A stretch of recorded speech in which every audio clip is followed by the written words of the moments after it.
Hey, everybody, I'm Chris Cuomo. We're heading into a very important tradition weekend. In fact, I'm taking tomorrow night off and I'm taking Monday night off. Why?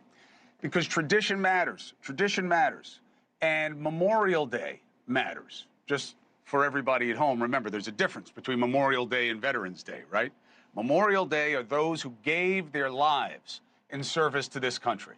Veterans Day is for everybody who's served, whether they died or not in service. The sacrifice is still profound. And I think it's really important this year that we try to get back into our traditions. We try to get back into our collective concerns. Now, you may say, what's this guy talking about? What do you mean get back? I've always been in there. My community, good. Because there is an increasing disconnect online and in reality, because I don't believe that social media is reality. I believe that it's magnified minority voices, that the media, including me too often, we give it outsized relevance. And as a result, it has grown into our party structure. Fringe has dominated the two parties. We see it all the time. It's my lead story tonight about how it's affected the state of play. So I say the reaction formation to that is, let's get back to what makes us Americans. And those are shared traditions and a fundamental national religion of freedom through law. That's our national religion, the Constitution, and the laws made thereunder. And our government is supposed to be a proxy for the clergy. Now, I'm not saying they're holy, right? I'm just saying, just as with the rest of Christianity, anybody who knows their teachings, what is really the church? The people. What is really the country? The people. Memorial Day matters, not just because of the poppies, not just because of the flags, not the pomp and circumstance, not just the barbecues, but all of it. Remember the sacrifice. Remember that being American matters, and it is absolutely a source of pride. You have every right to not like your country, but that doesn't make not liking your country right. There's nothing wrong with loving your country. We have very good reason to love America, least of which to you, maybe most of which to me, is that we're just getting started. We're young, and we are figuring it out, and we are fighting the fights, and some of them make sense, and some of them don't make sense.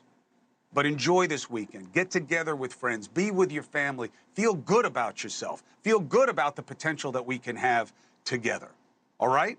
Now, you got to reinforce it because it's so easy to get down because of the nature of politics and media and what we're shoving in your face all the time.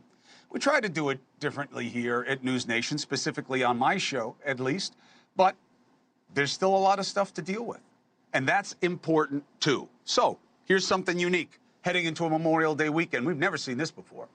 Donald Trump, right now, is up the street from our studio in the Boogie Down Bronx.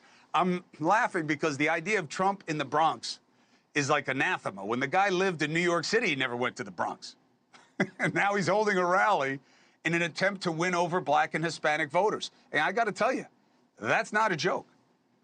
Now, it's interesting to see, does he believe he can really connect with these populations by saying, I know what it's like now to deal with a two-tiered justice system.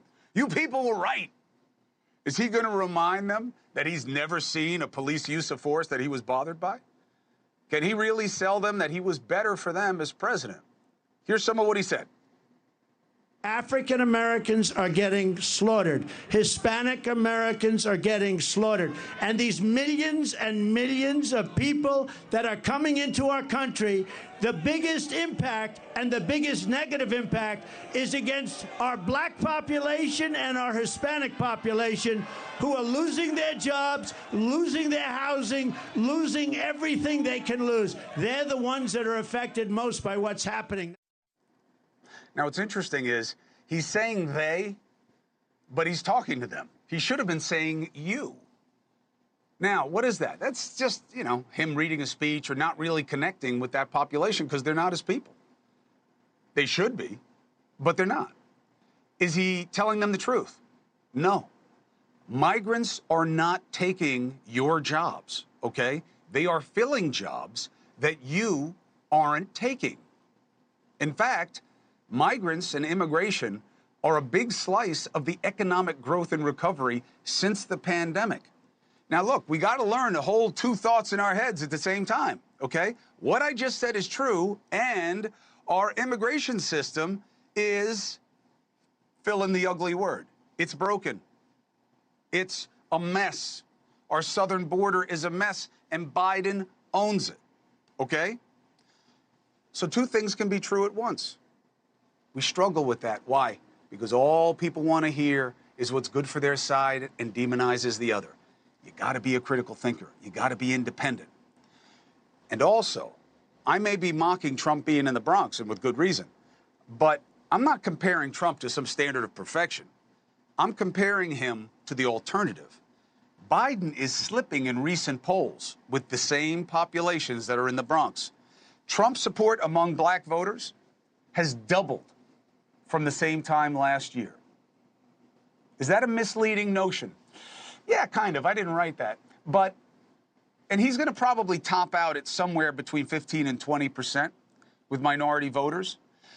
So doubled is dramatic, but he's only getting 20%. Why? Because he doesn't really care about those people in terms of his policies, and that's true. What are you talking about? It was the best for him, for them during the economy when he was president. That's not really true, and they certainly didn't feel that at the time. But in a tight race, if those voters are in the right places, not New York City, and it shifts even that slightly, it could matter.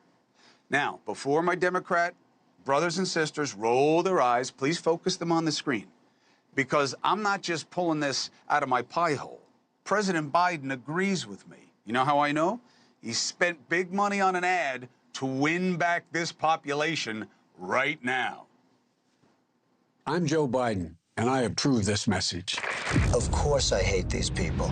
Donald Trump disrespecting black folk is nothing new. He was sued for refusing to rent his apartments to black families and called for the execution of 5 innocent black and brown teenagers. And it's more than anger, it's hatred. It's why Trump stood with violent white supremacists, warned of a bloodbath if he loses the next election, and if he's president again, vowed to be a dictator who wants revenge on his enemies. Now, who do you think that is? Of course I hate these people.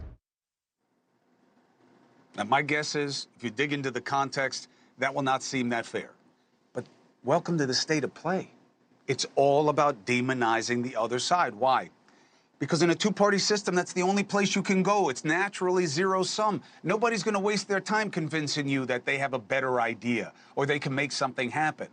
We've already collectively endorsed the idea that opposition is a legitimate position. You don't have to do anything when you go to Congress. You can just promise you'll stop the other people.